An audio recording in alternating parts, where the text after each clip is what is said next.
This is now the third iteration of our Careers in Social Impact, really aimed at students and recent graduates who are exploring or thinking about their careers. We'll later get into other stages of the career for those who are career or thinking about a second or third career later in their professional lives.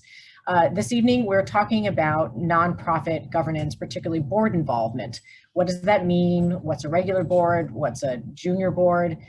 There's a lot of information that's sort of out there and scattered, but for those of us, if you don't work in a nonprofit or if you're in college, you would have no idea what this stuff really means. It's not part of the everyday lexicon.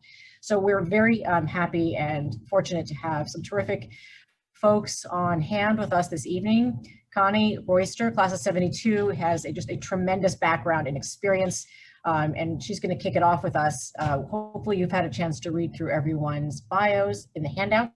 We will also be circulating materials after the program the next couple of days with bios, links, resources, and a link to the video. We also have Samantha Heffner, has another really interesting background and can tell us about what it's like to be both on the staff side and then on the advisory side, and a couple of different perspectives on boards. And we're also very, very happy to have Lucy Zhang with us, who's a Harvard grad, is in private equity, and also does a lot with junior board work on an educational organization. So you'll understand there are a lot of different ways to come at board involvement, and hopefully we can help demystify that for many of you. I will be monitoring the Q&A in the chats, so if you have any questions, we'll try to answer them throughout. If not, you can, I don't know, for our webinar attendees, if you have a very specific question, you can either put the person's name in them if you're not able to send it directly. And if our panelists have time to answer, we'll answer it, but hopefully we'll get through all of your questions. But let's start with some background information. Connie, if you could, thank you ladies for joining us. Really, again, thank you very much. So Connie, let's start, maybe if you could educate the audience on what a nonprofit sort of traditional board is versus a junior board or an advisory board. We can start with that, and then kind of how does one get in there? How does one join these things? Wait, you did. Sorry. Here we go. Okay. That's okay. Okay. So thank you, Rachel, and thanks to Yana for this program. I'm hoping everyone's finding it really educational. There's a lot to it, so this is a great starting point for this conversation. So a traditional nonprofit board, whether it's called a board of governors or a board of trustees, is first and foremost a governing board. And being on a board carries with it serious, basic, and legal responsibilities. And Rachel, I'm going to ask if you could put up the first basic responsibility slide. We're just going to jump right in because we have a lot to cover. So there are 10 basic responsibilities of board membership. And we're talking now, again, don't forget, governance. And that's the primary reason for being on a board. So there are 10 basic responsibilities. We don't have time to go through these. This is part of a major training on board responsibilities. But as you can see, these responsibilities for board members have to do with governing not the day-to-day managing of the organization. That's not the job of a board member. So broadly speaking, the 10 responsibilities fall into 3 categories. That's setting the direction, as in what's the mission, and then resources, making sure there's money for the organization to do what the mission sets out. And then number 3, keeping a watchful eye over the organization. You'll get this this handout as part of the afterwards that Rachel will do. So those are the responsibilities. Generally, there are 10. This comes from boardsource.org, which is my go-to for board governance information and guidance and leadership. I'm certified board source trainer, and I really think they're one of, if not the best governance organizations out there. So there are also legal responsibilities for board membership. Did you hear me? There are legal responsibilities for being on a nonprofit board. It's not something you sign up for and think you're just going to slide. So I'm going to ask Rachel to put up the other slide. Get it? Can you see the legal one? People, Can you guys see that one? Not The yet. legal response? yeah. Okay. Yeah. So the legal responsibilities are the duty of care, which means competence. You don't just go on a board and you can't do the job. The duty of loyalty, which is allegiance and acting in the best interests of the organization, and the duty of obedience, that is being faithful to the mission of the organization. And not in altogether, these mean not doing anything adverse to the organization. And these are literally legal responsibilities. Failure to do these subjects you to repercussions, to legal repercussions. So the bottom line is, if you're on a nonprofit board, those are the things you have to do. Neither an advisory board nor a junior board carry those responsibilities. And so the purposes and responsibilities associated with being on a junior or advisory board are usually spelled out by the organization. And I think I'll leave the description of a junior and advisory board and their hybrid junior advisory boards at that, and let Sam and Lucy go into it in more detail, except to say that often advisory boards are comprised of well-known names that give the organization credibility, people with resources, and people the executive director and the board can turn to quickly for advice. That's the classic advisory board. So that's the classic advisory board. That's not a junior advisory board. That's the classic advisory board. The one that's usually on someone's letterhead, on an organization's letterhead as advisory board. And so I'm going to let Sam and Lucy talk about their experiences on junior advisory boards. But as for getting on a traditional nonprofit board, there are so many ways to do that, and that could be the subject of a whole talk. But I've always been recruited, which is to say someone has asked me. From my experience and knowledge, a specific knowledge area, such as law, marketing, philanthropy, networking, helps.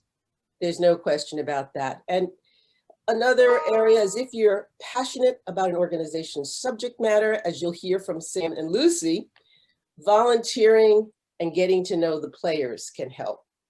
The wider your network, the better your chances of being recruited to a board. And in this part of our conversation, I think I'll end by saying, from my perspective, the best thing is your good reputation. That helps the most. Great, very well done. Thank you, Connie. I'm sure we're going to get back to hear some of your personal stories and things that you've learned along the way. But Sam, I'd like to turn to you. Thank you so much. And you're the one on the panel I think who has the most experience with an advisory board. You're on one, you're running one, create one. Do you want to let us a little know about maybe your organization, how you came to do it, and what is this advisory board thing that may or may not be kind of like what Connie described? Sure. Thank you, Connie, and thank you, Rachel. I joined the Iraq and Afghanistan Veterans of America in 2011 from a corporate law career. I have been passionate about their mission for a long time, and I was in the right place at the right time, and I joined their staff. And part of my staff responsibilities at the time were managing what we called the Young Professionals Board. And that was primarily a fundraising board of young professionals who wanted to network with each other and wanted to serve as ambassadors for the organization. And I got to liaise with the individual members of that young professionals board, or young leadership board, we called it. And the scope of the group's mission was contained to fundraising and strategic introductions. And it was very successful. We focused on one very high impact event, and we raised a lot of money. And one of the individuals from that board went up in the ranks, and he went on to become a member of the board of directors of IAVA. So it became a stepping stone for him, and he's still very involved with IAVA and has gotten his company very involved in IAVA, which is always helpful. Fast forward, I left IAVA in 2018, and I stepped into the role of chair of a newly formed advisory board. And advisory board obviously doesn't have that sort of young connotation, but it enveloped individuals from all different areas of work and all different backgrounds. It had both veterans and it had civilians. And it was, as Connie was saying, a large and interesting group of dynamic individuals who could provide the CEO and the actual board of directors with advice, insights, not much oversight. They're not really the board of directors, but foresight and planning about how to engage future leaders into the organization's mission. That group is large, and I would say the scope of our current advisory group isn't as well defined as it could be, and we don't have well-formed subcommittees yet, so there's room for improvement. I personally have carved out a role for myself on this advisory board, in addition to being a chair, by liaising directly with the CEO and getting involved with a board member who is a corporate lawyer and new to the board, and making some exciting and interesting changes to the bylaws in conjunction with external counsel. So I've been using my legal background to provide some service there. But one of the legal caveats to keep in mind, in addition to what Connie was saying, is that you're sitting on a nonprofit board and they are not your client, but you should be troubleshooting and keeping an eye out for red flags. Yeah, we could definitely both, Connie and Sam and I all started from private sector corporate law firms and have made our way onto nonprofit management, and they don't teach you this stuff in law school or how to do this, but there's some very good resources out there.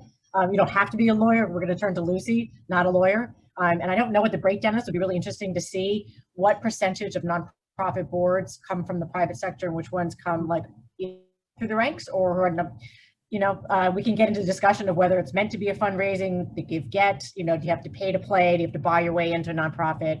Is it only for donors? Feel free to ask questions if people are there. There's certainly a variety. And I know Connie's on top because she consults, has seen a pretty big variety across the industry and over the years. Sam, was there anything else you wanted to mention before I get to Lucy to talk about junior boards? And we'll get back to some of the details of your career. But I would just add that one of the benefits of getting involved in a junior board for a cause that you're passionate about, or an advisory board when you're a younger professional, is that you can get your friends, contacts, and colleagues and family savvy about that organization, and you can interact with staff. And down the road, your friends, contacts, colleagues will be committed, both financially and spiritually and personally, in missions of their own. So it's great to start off early. Excellent, thank you. Lucy, I'd love to turn to you. Thank you so much for joining us. You have been out of college for the fewest number of years, which is a nice way to say that the rest of us are getting older. But if you're at a private equity firm. You're also doing this really interesting junior work. So tell us a little bit about the work that you're doing on the junior kind of what is a junior advisory board? What have you learned about it, and what would you like people to know? Yeah, definitely. And of course, thank you so much, Rachel, for putting this together, and thank you, Connie and Sam, for kind of bringing us to a great start.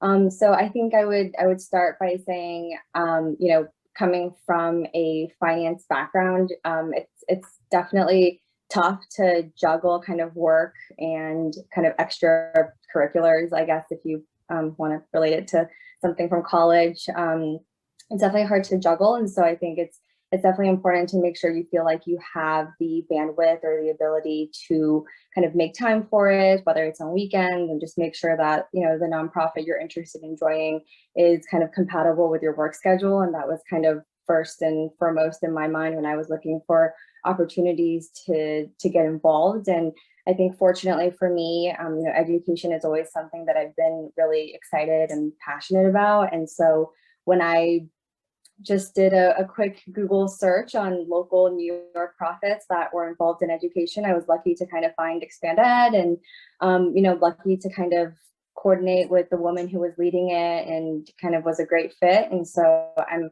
lucky that worked out. And so if anyone is looking for an opportunity after college, I would say that, just Googling and cold emailing is always a great place to start. And I'm happy to them whatsoever? Did you have any connection to them? Had you ever volunteered, heard of them, knew the people, anything? No, you just thought it was mission compatibility counts. Yeah, exactly. I reached out to a lot of nonprofits, and I didn't hear back from a lot of them. So definitely don't be discouraged if your cold emails don't get a response back. I think it's so normal, and it's honestly just a numbers game at the end of the day. So just keep at it if that's what you're really excited and interested in. I'm sure something will work out. So I'm definitely lucky that things worked out the way they did, and Expanded has been a really great, I think, learning opportunity. And I think junior boards are really great also for development as a professional as well. I think, on top of the skills you learn in the private sector and being able to bring them to the nonprofit also teaches you a lot of skills that you didn't think, you were lacking or didn't know about.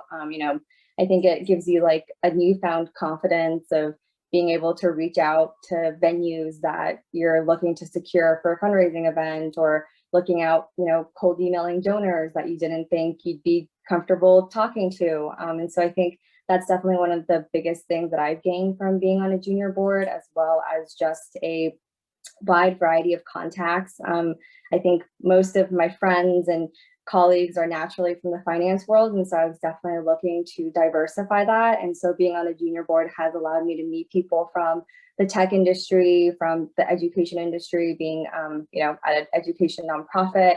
And so I think that has also been really great, just to kind of get a more diversified network, kind of see different thoughts and perspectives. And so I think that even if it's something you're kind of on the fence about, or just curious to learn more, it definitely doesn't hurt just to reach out and get some cold calls done with people who are involved with junior boards, and just learn more before kind of, signing the form and fully committing. But I would say at a broader level, I think, junior boards are mostly for people who are a few years out of college. I haven't really seen too many college students themselves on junior boards, but I would definitely say post-college, definitely feel free to kind of explore opportunities that you think might be a good fit for you. And they mostly help out the nonprofit with fundraising in terms of raising incremental dollars, as well as supporting the senior board or the advisory board itself with any initiatives that they're looking to do, whether it's planning a big event to kind of working on a series of other initiatives to kind of spread the mission. I think that's a great introduction. And so we've got a span of sort of generations and how each one of us have come to sort of board governance in different ways. I want to kind of stay on this, what you've learned and the skills you bring. So maybe we kind of can turn it back to you. It's again, what were the skills that you brought from legal? And I don't remember where you were by the time you first joined a board. You know, what did you bring and what have you learned? And Lucy started to talk about and I think it's probably true for a lot of us, is that if you're on a really good board, you really a lot. And some boards are much better than others with governance training and things like that. And that will help you because there are a lot of boards and a lot of organizations out there who really need that kind of help. It's not sexy, but I can't tell you how many times we get requests. And if you can be a really good asset to the nonprofit world, if you get some good training and learn about it, and then you're going to yourself in very high desire for a lot of these places. So Connie, back to you. Kind of skills you brought to you and things you learned from being on the various boards you've had in your career. Right. So I was always a people person, but my first board was the board of my boarding school, which I joined just 2 years after my graduation from high school. So I was asked and I said yes. And what did I know? I mean, it was like trial by fire. But I did 2 different stints and I served for about 14 years.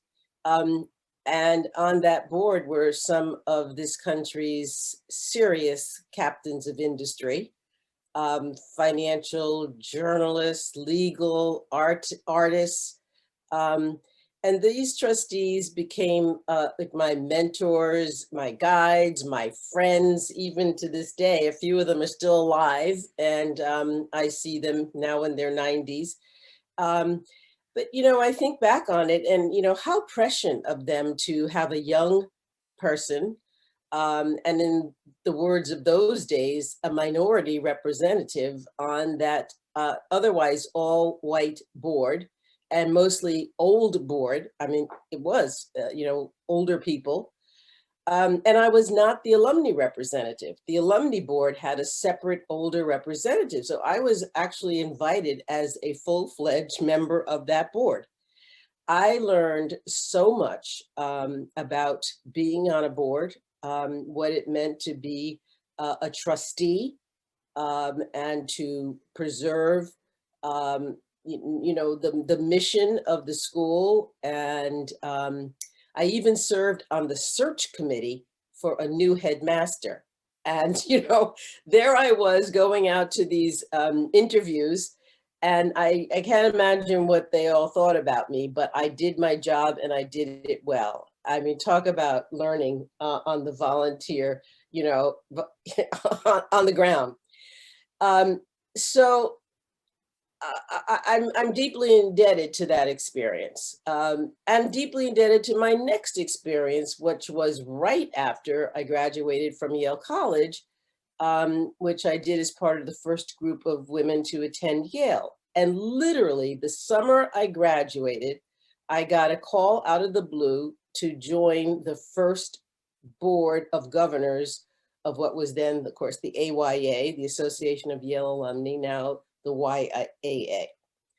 And I served there for the term, the 4 years, and I met and learned from many, you know, Yale leaders whose names are all over the campus now. And I often say that I learned about volunteerism from Fred Rose, who is, of course, the Rose of Rose Alumni House, and from others on that first board. So I attribute my my volunteering attachment to Yale to that first Yale board experience. I've since served on many boards and in many capacities, including serving on the board of Dwight Hall at Yale, where I served for many years, and also chaired the board of Dwight Hall. You know, these skills of being a board member and these leadership skills, which is really what what you're observing and learning from the experiences of others, and you know, the mentoring that you receive carry you through all of the board experiences that you have. not only in terms of service on the board, but, you know, who are you recruiting? You know, when you're on a board, part of your job, when you read the 10 responsibilities, is to recruit other board members. So how do you go about doing that? And you kind of learn all those things. So I currently serve on the board of the Long Wharf Theater here in New Haven. I serve on the William Casper Grousdy Memorial Fund, which is a family foundation. And I co-chair the board of the Open Communities Alliance with Yale Law School professor Jay Pottinger, who was my vice president when I chaired the Dwight Hall board. So it's all kind of, you know, I was talking about those networks, right? You know, and so, you know, right? This is how it works. And as it turns out, you know, so Jay Pottinger, you know, we reconnected when I came back to Yale to work in 2000. He and I were colleagues in our first legal job in New York City, literally our first legal job at Paul Weiss. So, you know, this is, again, folks, the wider your network, the better you'll be. And so that's beautiful to show how things kind of build. And thank you, Connie, for sharing all that. Sam, okay, so you started as a lawyer as well. So interesting to know, like, what kind of skills have you brought to this role, and if you have other roles to talk about in nonprofit governance, and then what have you learned? I mean, you mentioned the fact, like, you think the advisory board's not quite where you got it, so you must have some idea of what a standard looks like. So where have you learned? What have you brought, and what have you learned? Sure. I would say from my transactional work, I came to nonprofit advisory board role equipped with a lot of really practical skill sets: consensus building, troubleshooting, risk management.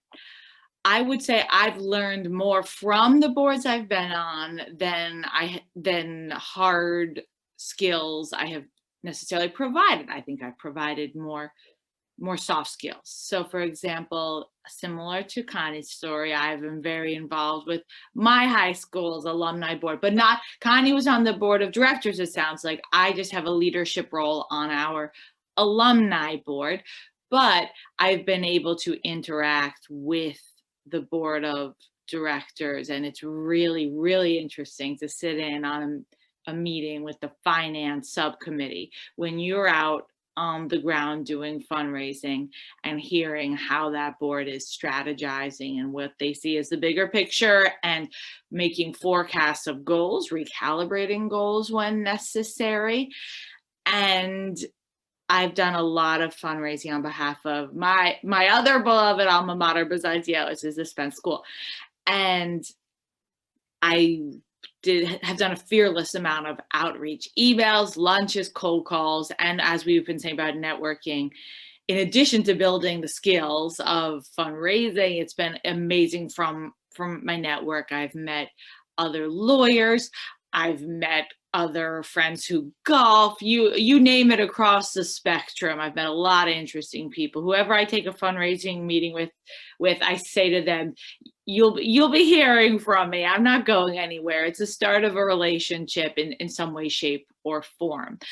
And I will say that my role on the board of directors for the Yale Alumni Fund has been really interesting, because I've learned some interesting technology pieces that I wouldn't have been exposed to otherwise. By virtue of that board, I found myself on a working group. Boards have subcommittees, but then sometimes they're informal working groups. I found myself on a working group focused on rolling out an amazing new technology called Give Campus. As shameless plug, by the way, June 30th is tomorrow. If you haven't given to the Yale Alumni Fund, I'm sorry, I have to mention it. And I got involved with the technology group working on rolling out that new platform and how to educate other class agents to be ambassadors about it, trouble testing the technology platform, suggesting improvements in different iterations, and that technology skill set I would not have gotten otherwise, and has served me well at jobs since, and I believe into the future as well. And similar to Connie, I have also had a rare opportunity through my high school to be involved in search committee for a new head. And as someone who has done hiring and loves asking questions, that was very rare access. And I can tell you, I would not have been invited to collaborate with the search committee had I not already been in a leadership role with the institution. And I didn't anticipate that. It showed up in my calendar and I was ecstatic. So you just never know. It's always a common theme. It's like, you never know. We just had a program yesterday on going abroad, and a lot of people, very meandering careers. It was the same kind of a thing. Like, keep yourself open for opportunities, be curious. Don't worry if it's not going, and you never know the opportunities that are going to set you up. I mean, so you have this amazing start. Like, you decided, and I know people, we'll get into later in our series about the pivoting, like how we've gone from private sector to public sector. And I do know people like you, Lizzie, who went and did all this research and had spreadsheets about which kind of group and what skills they needed. And so there's a way to do that. Or you're like Connie, and you just have the right kind of, you're in the right place, right time, and the right person, and they find you. So Lucy, let's get back to, because you've only been at this for a couple of years, I guess. What have you, what do you feel like you've been able to bring from your background, your economics, I gather, right, at Harvard, and now you're doing private equity? Like, what have you feel like you've been able to bring there? And then what have you learned? I'd be curious to know, what, if any, kind of training? I mean, most of us are very familiar, there's very official big board training on fiduciary duty, et cetera. What kind of stuff do you guys do at the junior board level? Yeah, definitely. I would say it's definitely very different work than my day-to-day job. I'm definitely not, running any complex models or analyses for the junior board, which I think is nice. It's kind of good to kind of balance models with other types of work. And I would say that, I think the biggest kind of learning and growing definitely just comes from, I think, being able to take more ownership over work streams that I feel like, as someone who is very junior in finance, you don't really get that opportunity and freedom. I think at least kind of, in private equity banking, where it's so structured and set, you just have someone who's kind of telling you what they want to see or what needs to be done, and you just go execute it. And I find that being on a junior board, it's very refreshing to be able to kind of say, I think this is a great idea, and then have that bandwidth to go after it and just, make it happen, whether it's the cold calls with different venues to find a space, or it's, cold emailing another organization to try to set up some sort of partnership for an initiative that you're trying to bring about. And so I think that kind of being able to take ownership of that is very helpful, because at some point in time in your own career, no matter where you kind of end up working in, you will eventually have ownership of a work stream. And so being able to kind of get that practice now has been really great, and just kind of allows me to kind of, I think, be more creative in terms of the ideas I'm generating, as well as the actual execution piece of kind of going forward and doing that. I think in terms of the training itself within the junior board, that's definitely something that we've been trying to kind of develop and work on more. As of right now, most people who join kind of go through like a quick little week-long boot camp, I guess, call it, where they just get like a quick update of, who the key players of the nonprofit are, what sorts of initiatives you're interested in running to ground, whether it's STEM focused or something else. You kind of we set you up with the right people, but kind of outside of that, we haven't done as much, I guess, mentoring and development on that side. And that's definitely something we've been very focused on, because we, think that's definitely very important for our junior board members, and could definitely yield a lot of additional, fruits of labor in the future. So I think that's definitely important, and something we're still working on.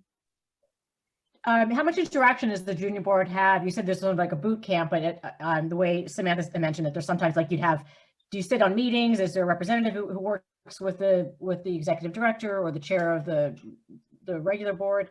What's that interaction like? Yeah, definitely. There's a chair of the junior board who's a full-time employee of the nonprofit. And so it's great to kind of have her, and she just knows so much more about the nonprofit naturally than any of us ever could. So it's been really great to have her just be able to help coordinate and liaise between the right people that we need to speak with. The senior board traditionally hasn't had much interaction with our junior board, but that has definitely started to change within the past year. They've been getting more involved with our fundraising events, showing up to support us, and they have also started to kind of attend some of our meetings, and we've also started to attend some of their meetings, just so we're kind of more in sync and on the same page. But I would say, the senior board is also another great opportunity as a junior board member to kind of expand your networks and get to know people who are further along in their career, whether it's, in tech or in finance that you're interested in, and just kind of see how their career paths turned out, kind of why they're involved at a senior board level. So there's, as Connie and Sam have mentioned, there's just lots of great benefits to being part of a nonprofit board.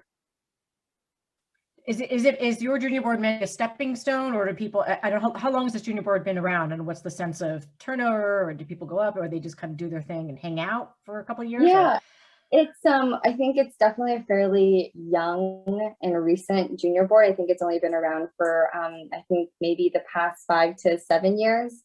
And so most people have kind of been a part of the junior board as an early kind of part of their career. And when they move out of the city or do business school or some sort of other master's program, that's when they typically leave. And I'd say it's maybe too early to tell if people who leave for business school or any other master's programs end up coming back to join the senior board at some later point in time. So it's kind of to be determined, but I think that's been the normal cadence that I've seen. Okay, good. That's interesting. You made a point that we haven't talked about yet, is that your junior board is managed by an employee. So that's sort of like, for those of us who are on the nonprofit side thinking, oh, should we have a junior board or not? What is our bandwidth to be able to manage it? I mean, it does take work from an organizational standpoint, right? It sounds like you're having a very good experience. I'm sure Connie and Sam, there could be a variety of experiences. So it just made me think about, like, Connie, what have you've seen some differences and maybe changes over the years with these kinds of boards, and also the composition, the sort of pay to play management. Lucy, let me ask, is there any, or junior board members at Expanded expected to donate, or is it kind of give get, or is there no such expectation? Yeah, that's right. We have a give get policy that we definitely flag up front when someone's joining, just to make sure that they're comfortable. And I think we're kind of at an early enough stage where someone we feel like could bring a lot of value to the junior board, but isn't comfortable with the give get policy. I think we're at a point where we're flexible enough to kind of consider alternatives around it. But I would say most junior boards that I kind of interacted with when I was looking for the right junior board to join, they were all pretty firm with their policy on that. It is a fundraising part. I mean, that's a part of the Yeah. reality. We can get into what's the purpose of, someplace, should the boards be there to train and bring the next level of leaders up, but we can get a little discussion about that. But Connie, so that seems a little bit different maybe than some of your history, having seen that. And also, what are you seeing now with sort of more established boards as far as give get policies, composition, training, things like that? So I don't think the role and composition of nonprofit boards has changed much until more recently.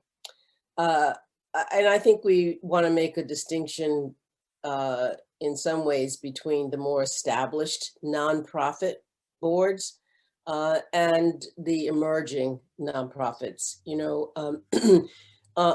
In many of the programs that Yana has produced, there are a lot of new nonprofits and emerging nonprofits who are still looking for those boards and board members, and creating their mission statements and their vision, and looking for funding, et cetera, et cetera. And then there are these mega nonprofits out there that we should not ignore. And there may be people on this call who are represent those nonprofits and are considering, should we do a junior board? Should we do, a junior, yeah. So the thing is that the big boards probably still haven't changed that much, right? It's still an old we're boys talking like network. Red Crosses and the major opera houses and the big ones, right? Exactly. We're talking, yeah, we're talking about, the 3 Lincoln Centers. The 3 Lincoln Centers, right? And we're talking, all the big boards, right? All the big nonprofits that come to mind. And, it has nothing really to do with the work and the value of the work they do.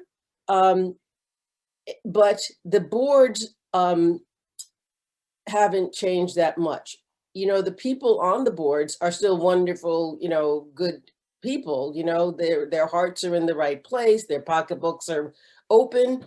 But again, the old boy network still operates, right? It's like passed down. So it's always been hard to break in to some of those boards. And yes, there was a very strong, the Lincoln Center boards, the 3 institutions around Lincoln Center always had a very big give-get.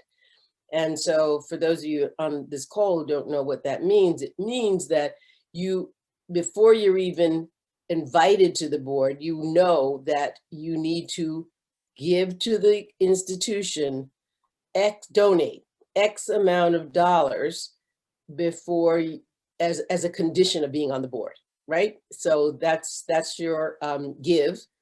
And if you can't give it, those boards where you give it. Other boards say, if you can't give it, you need to find it, which is get it from someplace else, get donations, etc. And those amounts, range from, for small boards, even small boards had give-gets. You had to, give $1,000, $1,500, all the way up to what, $50,000? Who knows, right? So I think that this is, I'm not sure about the big boards, but there is some shaking up of this. And there's an effort to bring in more diverse voices. There's age, gender, and racial ethnic diversity coming into these boards. There has been an effort over many years to diversify even the big boards, but often with just a token, right? Now, with leadership changes at some of the major foundations, think Ford, think Mellon, think Kellogg, all being led by Black people, accountability is being demanded. So foundation requests and applications now have line items about the composition of your board and the composition of your staff, which is making nonprofits, even the big ones, think about, okay, we need to address our composition. We need to address, racism and sexism and, all the isms, and reflect the people we serve. And that's been especially true in this last year. So I'm definitely saying that. Yeah. Tomorrow night we're doing a program on the role of philanthropy, which just as people out there from our audience, if you don't know me, even though a small percentage of total giving comes from foundations, the biggest ones have the biggest, they do get a lot of media space and a lot of direction to how nonprofits and their funders, or what kind of metrics they have to do, what kind of board, as you said, board composition. But even the small community foundations, okay, which support the community nonprofits, the smaller nonprofits, and they are now demanding that as well. So the give-gets are going. I've seen this going on, all over the place. and a more of a reflection of the community is taking place, and more of a the traditional time, talent, and treasure is substituting in for that traditional give me the money, honey. So, which is, I think, a good change that's happening now on board. It's interesting to see how the whole philanthropy and board governance changes over the next couple of years. Sam, what have you been seeing on your side? I mean, both through Yale, because you've been working in the Alumni Fund and other organizations, through Spence, and through your current organization, the Veterans Association. Sure. IAVA never had a give or get for junior board or for our current advisory board. They were more focused on the social capital and the sweat equity of introductions and networking and promoting the next generation of leaders. We were also, and I say we because I was on staff there for so many years, we also wanted to highly encourage veterans to be on these boards. And we felt, as you mentioned, that the veterans had already paid their dues and then some. So to ask them to contribute financially didn't make any sense to us. I would say that for Spence and for Yale and the different boards I've been on, participation is key. It's very hard. If you're in a fundraising role on a board, it's very hard to ask someone else to give if you're not doing the same. And one of our talking points is always, will you please join me in supporting this initiative at a level that's comfortable for you? We have individuals at Yale and at Spence who focus on major gifts and steward certain individuals and donors who may have big plans for wanting to reshape funding for the library and looking ahead. And there's a place for that too. The boards I've been on have not stressed the give or get much whatsoever, which has kept the longevity of and loyalty of a lot of board members. Our voices are heard and our participation is valued, and the camaraderie has been excellent. Excellent. Lucy, let's get back, because there seem to be some changes, maybe what's going on for newer startups or for newer generations. And just want to know a little bit more about, you said you're also working on diversity. Is that for the junior board, or is that to help the overall organization? And then how much is, let's just leave it at that, about kind of what those roles are and how you're going out for what kind of fundraising, what kind of questions are you getting that maybe relate to the composition of the board or the actual work. We haven't really talked about, that's not really what the subject of this conversation is about, but tell me about the kind of conversations and what's going on in your experience as you've been on this particular junior board. Yeah, definitely.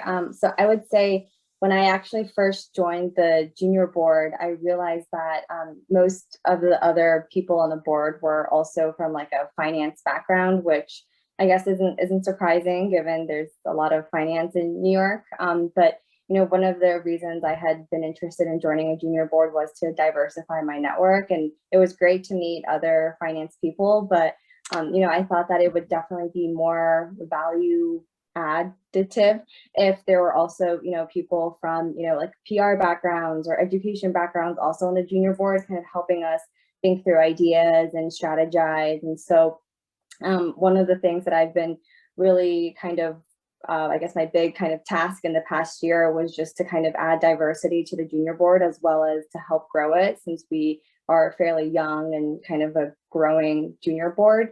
And so I think that's been a really interesting and unique challenge in terms of kind of being able to spread awareness that we are growing, but also kind of spreading it to the right, I guess, networks outside of finance to kind of really get that diversified group of people that we're looking for. And I think fortunately, through luck and just people responding to my cold emails and cold calls, we have been able to add a few kind of unique members from different backgrounds, like education and media to our junior board, which is really exciting in terms of kind of being able to tap into these networks as we go forward. I'd say in terms of kind of the conversations and challenges that we're having, I think it's mostly been centered around fundraising, especially with kind of COVID being a very unique year this past year. I think we haven't been as successful in that regards as we have been in the past. And so it's been kind of the topic of conversation at most of our junior board meetings, is just kind of how to reach people through a remote environment versus, being in New York in person and having these events where people can actually come by and you can kind of talk to them more, get them more, up to date on what we're doing and how they can help out. And so the remote environment has certainly been unique. And I think we've kind of come up with some creative solutions around it in the past year, but I think everyone's pretty excited to being back in person and, being able to see people again. Good. I know a lot of us, I was just trying to check out some new software. I'm like, are we going to do a hybrid Gale spring? So I know everybody's working on this. I'm going to come back to you, but Sam, let's start because we're getting close towards the end of our hour. And obviously, if anybody has any questions or chats, you're welcome to type them in, or you can contact any of us afterwards. What has been your what's your plug for? Here's the chance now. Why should junior people or people that are join your organization? Why should folks, if you're not doing your pitch, not for fundraising, but for joining a board, either your board or just a board in general? What's your elevator pitch? I'm so glad you asked, because I actually wrote down a whole list. Thank you. I would say, and in no particular order, that some of the invaluable lessons, accomplishments, and achievements you can get from board service that you may or may not be able to get in other areas would include practicing your fundraising, networking within the board that you're on, networking within the other more senior boards, as Lucy was saying, the liaising between the two boards, getting to know the staff members of the actual nonprofit. I can't tell you how energizing and refreshing it can be to sit through a meeting with someone who's really motivated and committed to their cause and on the front lines of serious social and legal changes and impacts. And building your cultural competency about the organization with which you're volunteering, I think, is a wonderful skill. And you're not going to learn about that nonprofit's mission any better than sitting in meetings with the staff members, taking the staff member out to coffee, which leads me to my next plug, which would be the mentoring that you both give and get, that you can provide. I was very fortunate to mentor a female Army veteran who came on staff at IAVA when I was there on staff. And then I worked with her in my role when I transitioned to the advisory board. I continued to mentor her. She was able to step into my old shoes at work, and she became the most senior female leader at the organization with the seat at the table, and providing ongoing advice and mentoring to her was very important and meaningful to both of us. I could go on, but that's another panel. Oh, those are great. Those are great. When we do the wrap up, we'll be like highlights, takeaways. So thank you for that. Connie, you've had a lot of experience. You've been recruited. You've maybe helped people, helped boards recruit. What's some of your pitch about why someone should join a junior board or any particular organization's board?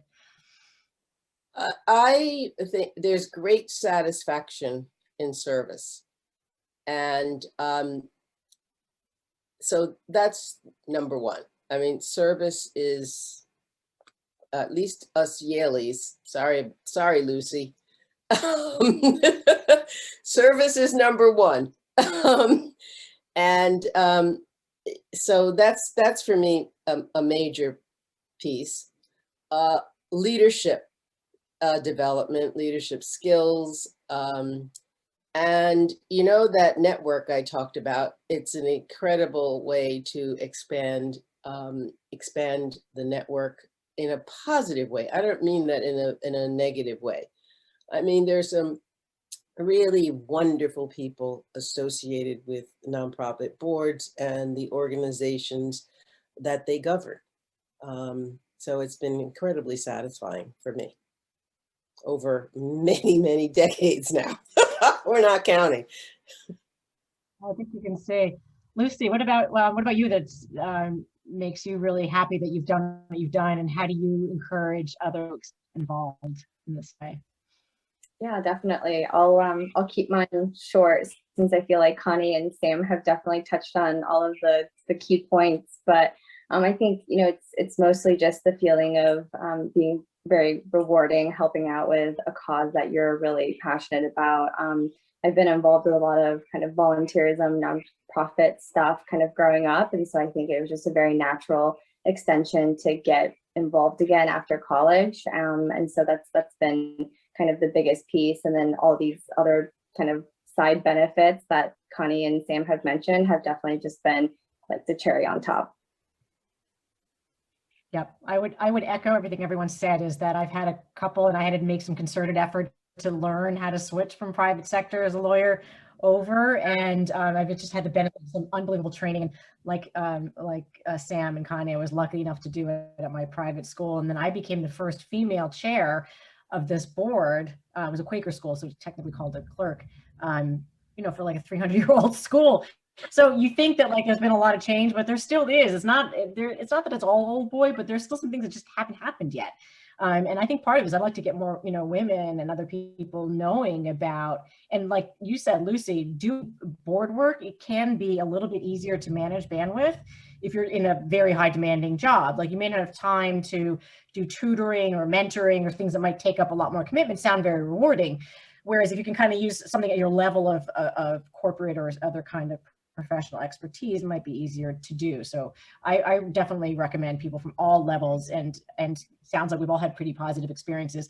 I haven't even mentioned there have been a couple of boards I've been on and I had to get off because they were complete disasters. So that does happen, but the more skills you learn, the more you'll see that pretty quickly. And so Lucy, if people want to join, if they're interested, do you guys have an open pitch or an open nomination going on? Yeah, we're definitely still looking to recruit. So if anyone is interested, please feel free to shoot me an email. I think my information should be in the contact that you sent around. So yeah, feel free. Yeah, Alumni Fund, other things at Yale, or other or your organization, advisory board, anything going on there? I would love to advocate for folks to get more involved in the Yale Alumni Fund. There are a lot of neat opportunities. Harvard grad, you should get involved with Harvard while you're there. Whether for the Yale Alumni Fund, whether it's as a class agent or perhaps getting involved on an every 5-year reunion committee, there are a lot of neat ways to get increasingly involved with Yale and stay connected to your friends and colleagues doing a lot of fascinating, groundbreaking work. Yep, I think Connie can also answer a lot of things about the various levels of governance and alumni for the Yale organizations. And Yana, we're always looking. Hopefully our nomination, we're just about to launch our new website, so we'll have our new nomination form up there. We're definitely looking for folks who want to be involved. It's really a great group of people. I did want to answer one question before we sign off. I see, Cornelia, you've asked a couple of questions about folks who are older, or maybe they're finishing their professional careers and now they want to do it, and kind of what's it like for them. There's a lot of training, and it's interesting you asked this. I just talked to a woman who was a class of 72, where we're talking about one of our last programs in our series is going to be about how do people, their sunset careers or third careers, get involved at what level, and whether there's ageism or they feel like they've missed out, how can they do it in a meaningful way, and also letting, you know, Lucy and the people who are coming up and some of the traditional boards figure out ways to tap into that generation who have money, who have extensive experiences. Maybe they're retired and they don't know how to get, some of them don't know. Maybe even for Lucy, there may be not only for an organization like yours, you're talking about the board, but there may be volunteer mentoring things that have to do with the, you know, the on the ground work, and they don't know how to do that. So this is going to be both for folks who are in that that group who are looking to kind of get support and other ways and avenues and training to get on boards, but also to let nonprofit boards and nonprofits themselves who need help figure out, let's put our heads together and figure out some better ways to tap into a really dynamic group with so much to offer, and maybe just haven't had the chance, but now now, you know, they have the wealth and they have the experience and the interest. So as Connie said, you know, it is really rewarding. It's very helpful to people on the ground, particularly for the mission that your staff and the organizations that you're involved with are really working hard and every day. And the more people we have involved to helping support, eradicate a lot of these problems and issues, the better at all levels. So I wanted to say thank you very much, ladies, for joining us and sharing your expertise. Connie, was there any last minute I missed anything? I hope I didn't. All good. Well, Okay. Yeah, good. Good. All right. So we will gather resources, and Lucy and Sam and Connie, if you have anything else you wanted to share, we do have a section on our website on the resources, which is sort of like general stuff for nonprofits. I'm not sure we'll probably build in a section for boards, like how do you get onto a board, what's good training, what are like some good resources if you yourself, and I saw questions come up like, I'm a new board member, what do I do? If you're at a school, I have to say a lot of the school alliances are excellent. The private school, I was at a Quaker school, the Quaker system is incredibly good. There's a lot of YouTube videos you can find. Board Source, one of our Yale alums, Tim Delaney, runs the National Council of Nonprofits down in DC. They have a lot of resources. So we'll try to help gather that stuff. I didn't even talk about things like Lawyers Alliance. I think, Sam, you know them. New York Lawyers with Public Interest. There are a lot of, I know, Lucy, have you been involved or gone to any kind of third-party board fund or any kind of training yet? Oh, I hadn't heard of these resources. That's good to know, though. Yeah, these are a lot for governance, but I'm sure there's stuff out there, and there is. I see a lot of it because I get invitations to these, like how to do asks for fundraising, like how to, you know. So there's a tremendous amount of stuff out there. We'll try to help kind of collate some things together. But if anybody on this listening knows of anything you're really, really proud of or think it's a really good resource, please pass it our way so we can help pass it along to others. So thank you for the work that you do. Rachel, yeah, Connie. can I just say one last thing? I just want to say that if you are if you're qualified to be on a regular board, you shouldn't sell yourself short, and you should just go on a regular board and find a board that suits you. And that I generally advise executive directors and board chairs against junior boards and advisory boards unless they have sufficient staff, which was mentioned earlier, because it takes a lot of time to manage. But I'm definitely against using junior boards as an excuse not to put otherwise really qualified BIPOC candidates on a board. It shouldn't be a place to, hold people to quote unquote train them. If they're qualified, they should go on a real board. And that's the bottom line. And there are a lot of people who are really qualified to go on real boards. Lucy, I hope that the stuff that you guys are doing with the junior board gets people excited, maybe who wouldn't have otherwise known about boards, so that they will continue on some point in their careers to come back and stay involved at the higher level. So thank you for doing what you're doing. Have a wonderful evening, and we'll be in touch offline.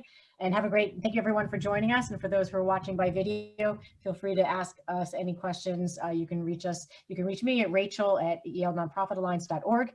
And if you like these programs, I have to make the pitch, please support Yana. That allows us to bring all these programs to you for free. Our speakers donate their time for free, so we're very grateful. So thank you, everyone. Have a great evening. Thank you. Thank you, Rachel.